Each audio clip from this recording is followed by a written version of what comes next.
Bapak Ibu yang kami hormati, pada kesempatan ini saya akan menyampaikan tugas 1.1 A.9 Aksi Nyata Penerapan Filosofi Pemikiran Ki Hajar Dewantoro. Saya Endang Sulistiawati, CGP Angkatan 9 dari SD Negeri 1 Samigalo, Kabupaten Kulon Progo. Aksi nyata modul 1.1 Filosofi Ki Hajar Dewantoro. Yang pertama, bagaimana perasaan saya selama melakukan perubahan di kelas? Tentunya saya merasa bahagia. Mengapa? Karena banyak hal yang saya pelajari bersama pada modul 1.1 tentang refleksi filosofi Ki Hajar Dewantoro. Kemudian perasaan saya selama melakukan perubahan di kelas.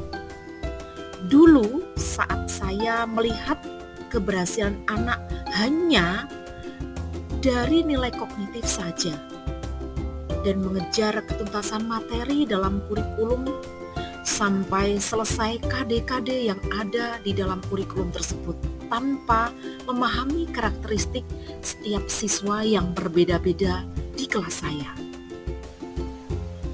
Seharusnya saya lebih memahami karakteristik setiap siswa, karena mengajar bukan sekedar mentransfer ilmu, namun membentuk manusia utuh dan berbudaya, manusia yang memiliki akal, hati, dan rasa kemanusiaan yang tinggi.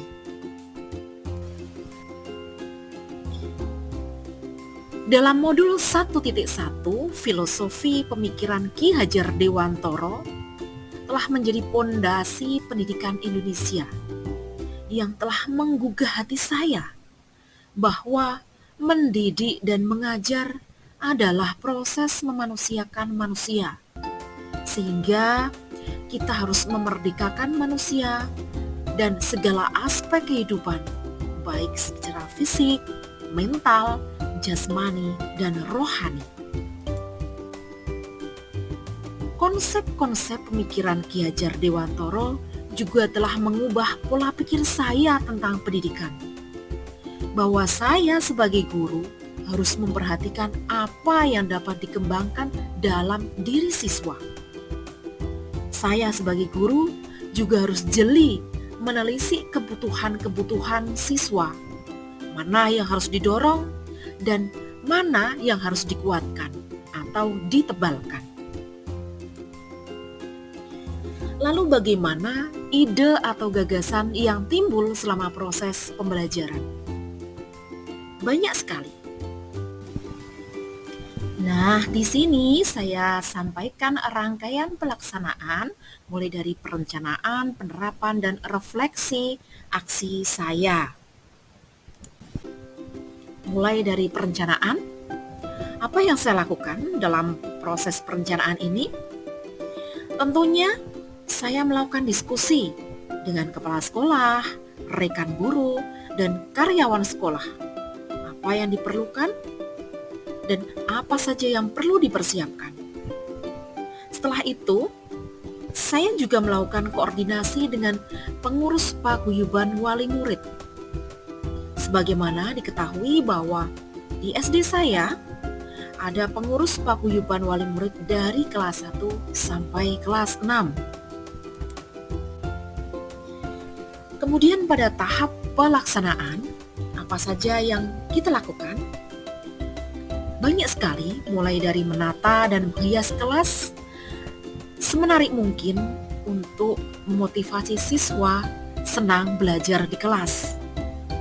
Kemudian membuat kesepakatan kelas, menyiapkan media yang menyenangkan, dan tidak lupa merencanakan pembelajaran yang berpusat pada siswa atau student center.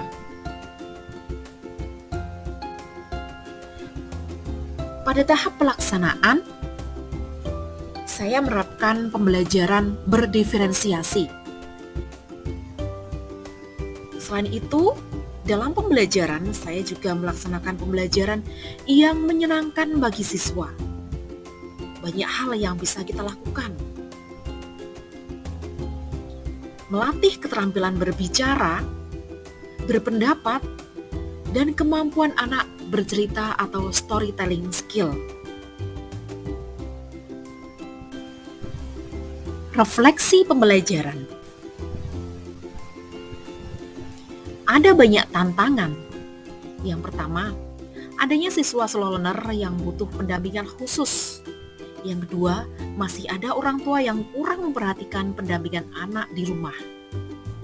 Solusi yang bisa dilakukan, memberikan bimbingan secara personal terhadap siswa slow learner, kemudian melakukan komunikasi secara intensif dengan orang tua, secara langsung atau melalui media WhatsApp. Testimoni. Apresiasi yang luar biasa untuk pembelajaran yang dilakukan Bu Endang Sulistiawati yang sudah menerapkan pembelajaran yang berpusat pada siswa dan pembelajaran yang berdiferensiasi. Semangat Bu Endang! Terima kasih Bu Guru, saya sangat senang belajar dengan Bu Guru. Pembelajarannya menarik, menantang dan menyenangkan.